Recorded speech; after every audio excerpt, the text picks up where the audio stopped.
Current లేకుండా మా situation ఇది పరిస్థితి. ఎక్కడ ఒక అపార్ట్మెంట్స్ లైట్స్ తప్ప ఎక్కడ ఏమీ లేవు.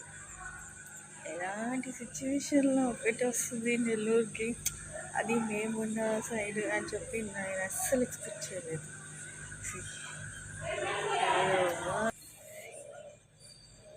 ఓన్లీ అపార్ట్మెంట్స్లో మాత్రమే మాకు ఉంది కరెంట్. ఎక్కడ నో కరెంట్. చీకట్లో ఉన్నాం. ఇలా లైట్లు పెట్టుకొని చీకట్లో నెల్లూరు అపార్ట్మెంట్స్ ఉన్న దగ్గర మాత్రమే లైటింగ్.